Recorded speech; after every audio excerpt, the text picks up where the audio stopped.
കുറച്ച് ദിവസങ്ങൾക്ക് മുമ്പ് BBC, the New York Times, Washington Post, Al Jazeera, the Economist ഇങ്ങനെയുള്ള അന്താരാഷ്ട്ര മാധ്യമങ്ങൾ ഒരു വാർത്ത അങ്ങ് ഒരേ സമയത്ത് അടിച്ചിറക്കി. അതിനകത്ത് അവർ പറഞ്ഞത് പാകിസ്ഥാൻ ഈ ഇറാൻ അമേരിക്ക ഇസ്രായേൽ സംഘർഷത്തിൽ മധ്യസ്ഥത വഹിക്കുകയാണ്. ഏറ്റവും വലിയ റോൾ ഇപ്പോൾ വഹിക്കുന്നത് പാകിസ്ഥാനാണ്. ഒരു കാര്യവുമില്ലാതെ അതിനകത്ത് ഇന്ത്യയുടെ പേരൂടെ വലിച്ചിട്ടു. ഇന്ത്യക്ക് ഇതിൽ ഒരു റോളുമില്ല. ഇന്ത്യയല്ല പാകിസ്ഥാനാണ് ഇപ്പോൾ മധ്യസ്ഥത വഹിക്കുന്നത്, ഇന്ത്യക്ക് അവസരം നഷ്ടമായി എന്നൊക്കെ പറഞ്ഞുകൊണ്ട് ഈ പാറ്റേൺ പിടിച്ച് നമ്മുടെ രാജ്യത്തെ ചില പൊളിറ്റിക്കൽ പാർട്ടികളും നേതാക്കളും ഇന്ത്യ ഗവൺമെന്റിനോട് ചോദിക്കാൻ തുടങ്ങി. അന്താരാഷ്ട്ര മാധ്യമങ്ങളാണ് ഈ റിപ്പോർട്ട് ചെയ്തിരിക്കുന്ന ഈ വാർത്ത.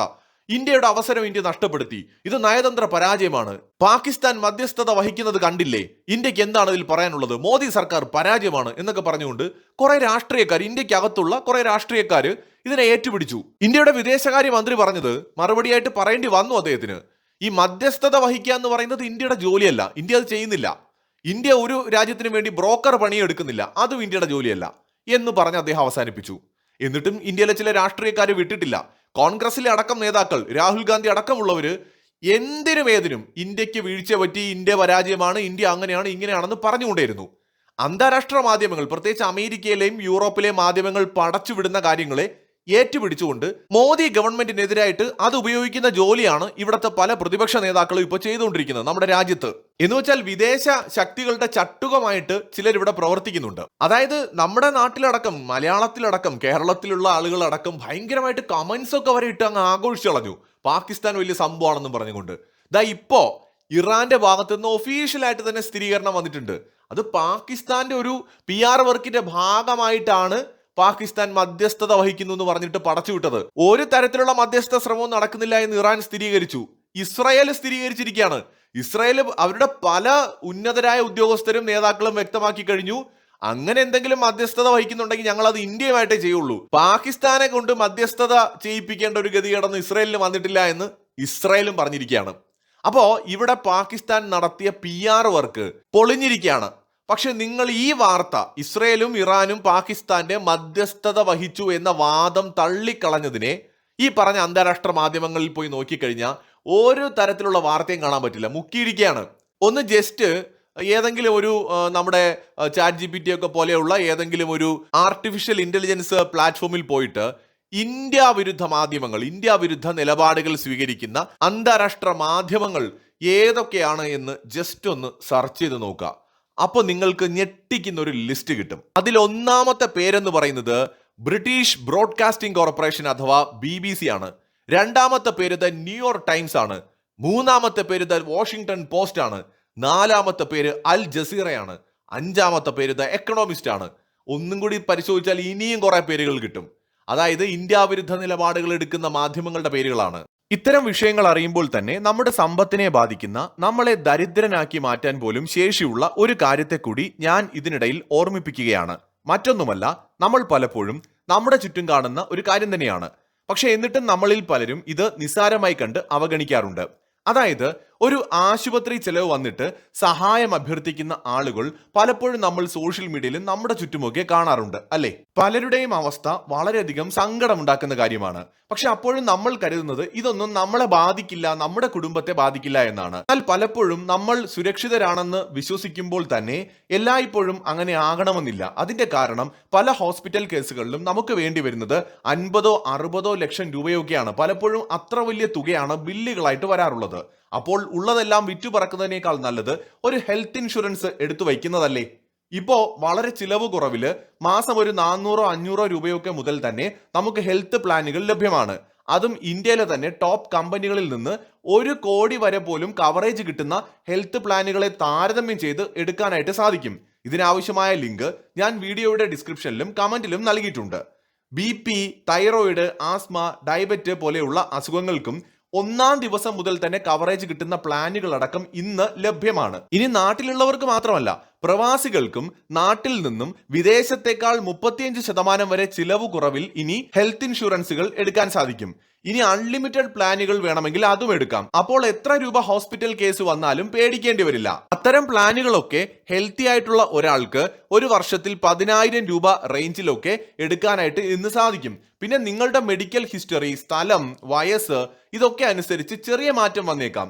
ഇപ്പോഴൊക്കെ പലരും ചെയ്യുന്നത് മിനിമം ഒരു 20-25 ലക്ഷത്തിന്റെ ഒക്കെ പോളിസികൾ എടുത്തു വെക്കാറുണ്ട്. കാരണം കുടുംബത്തിൽ ആർക്കെങ്കിലും അസുഖങ്ങൾ വന്നു കഴിഞ്ഞാൽ സാമ്പത്തികമായിട്ട് എല്ലാവരെയും ബാധിക്കും. അപ്പൊ അതുകൊണ്ട് തന്നെ ഹെൽത്ത് ഇൻഷുറൻസ് എടുത്തു വെക്കാൻ എല്ലാവരും ഇപ്പോൾ ശ്രദ്ധിക്കാറുണ്ട്.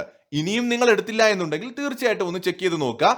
ഞാൻ ലിങ്ക് ഡിസ്ക്രിപ്ഷൻ ബോക്സിലും കമന്റ് ബോക്സിലും നൽകിയിട്ടുണ്ട്. 25% വരെയൊക്കെ ഡിസ്കൗണ്ടോട് കൂടി എടുക്കാനുള്ള അവസരമാണ് ഇപ്പോൾ വന്നിരിക്കുന്നത്. അതല്ലെങ്കിൽ സ്ക്രീനിൽ കാണുന്ന ഈ QR കോഡ് സ്കാൻ ചെയ്താലും മതി. നമ്മുടെ രാജ്യത്തിനകത്ത് ഈ മാധ്യമങ്ങൾക്കെതിരായിട്ട് നിരന്തരമായിട്ട് വിമർശനങ്ങൾ ഉണ്ടാകാറുണ്ട്. പലപ്പോഴും ഇന്ത്യക്കെതിരായിട്ടുള്ള വാർത്തകൾ കൊടുക്കാൻ ഈ അന്താരാഷ്ട്ര മാധ്യമങ്ങൾക്ക് വലിയ ഉത്സാഹമാണ്. എന്നാൽ ഇന്ത്യയുടെ നേട്ടങ്ങൾ ഇവർക്ക് പറയാൻ വലിയ മടിയാണ്. പാകിസ്ഥാന്റെ നേട്ടങ്ങളും കള്ളങ്ങളും വരെ ഇവർ പ്രചരിപ്പിക്കും. ഇന്ത്യ പാകിസ്ഥാൻ യുദ്ധം നടന്നപ്പോൾ ഓപ്പറേഷൻ സിന്ദൂറിന്റെ സമയത്ത് പാകിസ്ഥാൻ 10 വിമാനം വെടിവെച്ചിട്ടു എന്ന് വരെ തള്ളിമറിച്ച മാധ്യമങ്ങൾ ഉണ്ടായിരുന്നു, ഒരു തെളിവുമില്ലാതെ. അപ്പൊ പാകിസ്ഥാൻ പറയുന്നത് അപ്പാടെ സത്യമാണെന്ന് പറഞ്ഞു കൊടുക്കുകയും ഇന്ത്യയുടെ മിലിറ്ററി വാർത്താ സമ്മേളനം നടത്തിയിട്ട് തെളിവ് സഹിതം കാണിച്ചാൽ പോലും അത് റിപ്പോർട്ട് ചെയ്യാതിരിക്കുകയും ചെയ്യുന്ന ഇരട്ടത്താപ്പ് ഈ മാധ്യമങ്ങൾ കാണിച്ചത് നമ്മുടെ കൺമുന്നിൽ ഏറ്റവും ഒടുവിലായിട്ട് നമ്മൾ കണ്ട കാര്യമാണ്. ഇപ്പോഴിതാ ഈ ഒരു PR ക്യാമ്പയിൻ തന്നെ നോക്കുക. പാകിസ്ഥാൻ മധ്യസ്ഥത വഹിക്കുന്നു എന്ന് പറഞ്ഞുകൊണ്ട് ഈ മാധ്യമങ്ങൾ പാകിസ്ഥാന് വേണ്ടിയിട്ട് വാർത്തകൾ എഴുതുകയാണ്. എന്നാലോ ഇറാനും ഇസ്രയേലും ഇത് അറിഞ്ഞിട്ട് പോലുമില്ല. ഇതിലൊന്നും പെടാതെ മാറി നിൽക്കുന്ന ഇന്ത്യയുടെ പേര് കൂടി തലക്കെട്ടിലേക്ക് വലിച്ചിടുകയാണ്. ഇന്ത്യയുടെ അവസരം നഷ്ടമായി, ഇന്ത്യയെ പിന്നിലാക്കിക്കൊണ്ട്, അല്ലെങ്കിൽ ഇന്ത്യയെക്കാൾ മികച്ച നയതന്ത്രം എന്നൊക്കെ പറഞ്ഞുകൊണ്ട് പാകിസ്ഥാനെ അങ്ങോട്ട് വച്ച് കാച്ചുകയാണ്. നല്ല രീതിയിൽ ഇന്ത്യക്കിട്ട് താങ്ങുകയും ചെയ്യുന്നുണ്ട്. എന്തുകൊണ്ടാണ് ഈ മാധ്യമങ്ങൾ ഇങ്ങനെ ലേഖനങ്ങൾ എഴുതുന്നത്, ഇന്ത്യ വിരുദ്ധ നിലപാടുകൾ സ്വീകരിക്കുന്നത്? ഇത് അടുത്ത കാലത്തൊന്നും മാറാൻ പോകുന്നില്ല കേട്ടോ. ഒരുപാട് കാരണങ്ങൾ ഇതിന്റെ പുറകിലുണ്ട്. ഒന്നാമത്തെ കാര്യം ഡീപ് സ്റ്റേറ്റ് സ്വാധീനം തന്നെയാണ്. ചില രാജ്യങ്ങളിലെ തെരഞ്ഞെടുക്കപ്പെടാത്ത ഉദ്യോഗസ്ഥര്, രഹസ്യാന്വേഷണ ഏജൻസികള്, വൻകിട കോർപ്പറേറ്റുകൾ, ഇവരടങ്ങുന്ന ഒരു വലിയ അദൃശ്യ ശക്തിയാണ് ഡീപ് സ്റ്റേറ്റ് എന്ന് പറയുന്നത്. ഇന്ത്യയുടെ സാമ്പത്തിക വളർച്ചയാണ് ഇവരുടെ ഏറ്റവും വലിയ പ്രശ്നം. ഇന്ത്യ സാമ്പത്തികമായും സൈനികമായിട്ടും ഒരു ലോകശക്തിയായിട്ട് വളരുന്നത് പല പാശ്ചാത്യ ശക്തികളും ഭയത്തോടെയാണ് കാണുന്നത്. ഇന്ത്യയെ പൂർണ്ണമായും തങ്ങളുടെ നിയന്ത്രണത്തിലാക്കാൻ സാധിക്കാത്തത് കൊണ്ട് മാധ്യമങ്ങളിലൂടെ ഇന്ത്യയുടെ പ്രതിച്ഛായ മോശമാക്കാൻ ഇവർ ശ്രമിക്കുന്നതാണ് നമ്മൾ കാണുന്നത്.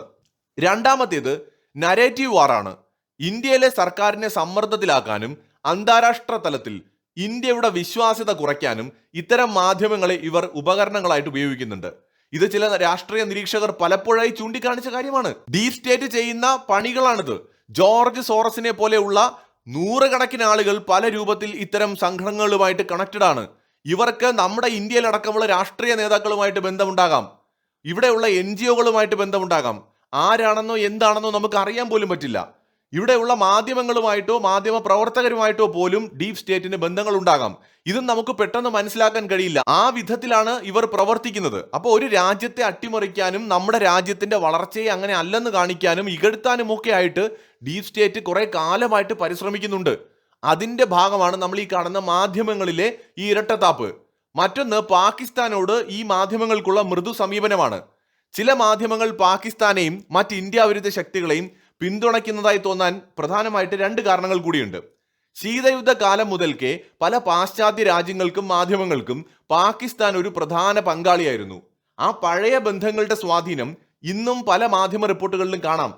മറ്റൊന്ന്, പാകിസ്ഥാനെ ഒരു പാവപ്പെട്ട അല്ലെങ്കിൽ പീഡിപ്പിക്കുന്ന രാജ്യം എന്ന നിലയിൽ ചിത്രീകരിച്ച് സഹതാപം നേടാൻ അവിടുത്തെ ഭരണകൂടം പബ്ലിക് റിലേഷൻസ് അഥവാ PR ഏജൻസികളെ ഉപയോഗിക്കാറുണ്ട്. അതിന്റെ ഭാഗവുമാകാം. എന്ന് വെച്ചാൽ ആളുകൾക്ക് 4 നേരം കൊടുക്കാൻ ഭക്ഷണമില്ലെങ്കിലും കഞ്ഞി കുടിക്കാനുള്ള വകയില്ലെങ്കിലും കിട്ടുന്ന പൈസ PR ക്യാമ്പയിൻ നടത്താനാണ് പാകിസ്ഥാൻ സർക്കാരും മിലിറ്ററിയും യൂസ് ചെയ്യുന്നത്. അതും ഒരു കാരണമാണ്. ഇനി ഏറ്റവും പ്രധാനപ്പെട്ട ഒളിഞ്ഞിരിക്കുന്ന മറ്റൊരു കാരണമുണ്ട്. അതാണ് കൊളോണിയൽ മനോഭാവം. പഴയ കൊളോണിയൻ കാലത്തെ മനോഭാവം ഇപ്പോഴും പാശ്ചാത്യ മാധ്യമ പ്രവർത്തകർ കൈവിട്ടിട്ടില്ല. പാകിസ്ഥാൻ ഇന്നും ഒരു ഫെയിൽഡ് സ്റ്റേറ്റ് ആണ്. ദാരിദ്ര്യം, അല്ലെങ്കിൽ കൃത്യമായ ജനാധിപത്യമില്ല, പട്ടാളം ആണ് ഭരിക്കുന്നത്, ആകെ പൊളിഞ്ഞു കിടക്കുന്ന രാജ്യമാണ്. കൂട്ടത്തിൽ ഇന്ത്യ അങ്ങനെയല്ല. ഇന്ത്യ ശക്തമായ ഒരു എക്കണോമിക് പവറായിട്ടും ഒരു സൈനിക ശക്തിയായിട്ടും വളർന്നുകൊണ്ടിരിക്കുകയാണ്. ഇത് അംഗീകരിക്കാൻ ഈ കൊളോണിയൽ മനോഭാവം ഉള്ളവർക്ക് കഴിയുന്നില്ല. ഇന്ത്യ ഇന്നും ഒരു ദാരിദ്ര്യത്തിന്റെയും അന്ധവിശ്വാസങ്ങളുടെയും നാടായി മാത്രം കാണാനാണ് അവർക്ക് താല്പര്യം. ഇന്ത്യയുടെ ബഹിരാകാശ നേട്ടങ്ങളെ പരിഹസിക്കുന്ന കാർട്ടൂണുകളും വന്ദേ ഭാരത് ട്രെയിനുകളെ കുറിച്ചുള്ള നെഗറ്റീവ് വാർത്തകളും ഒക്കെ ഇതിന് ഉദാഹരണങ്ങളാണ്. ഈ വിദേശ രാജ്യങ്ങളിൽ നിന്ന് പെട്ടിയും കിടക്കയും എടുത്ത് പലരും ഇന്ത്യയിലോട്ട് വരും. ഇവർ വരുന്നത് തന്നെ ഇന്ത്യയെക്കുറിച്ചുള്ള നെഗറ്റീവ് വാർത്തകൾ കൊടുക്കാനാണ്. ടൂറിസ്റ്റ് ആയിട്ടും ജേർണലിസ്റ്റ് ആയിട്ടും അല്ലെങ്കിൽ റിസർച്ച് നടത്താനോ അങ്ങനെ പല പേരുകളിൽ ഇവരിവിടെ വന്നിട്ട് ഏറ്റവും മോശമായ സ്ഥലങ്ങളിലൂടെ സഞ്ചരിക്കും. ഒട്ടും സുരക്ഷിതമല്ലാത്ത ഇടങ്ങളിലൂടെ പോകും. ഏറ്റവും വൃത്തിഹീനമായ സ്ഥലങ്ങളിലൂടെ സഞ്ചരിക്കും.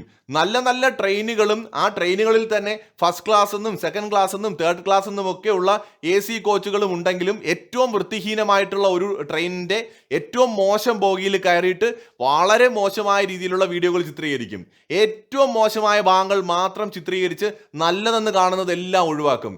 ഏറ്റവും മോശമായ ഹോട്ടലിൽ കയറിയിട്ട് ഏറ്റവും മോശമായ രീതിയിലുള്ള ഫുഡ് കഴിക്കുന്നതായിട്ടുള്ള ചിത്രീകരണങ്ങൾ എടുക്കും. ഇവിടെ ഇതേ കിട്ടൂ എന്ന് വരുത്തി തീർക്കും.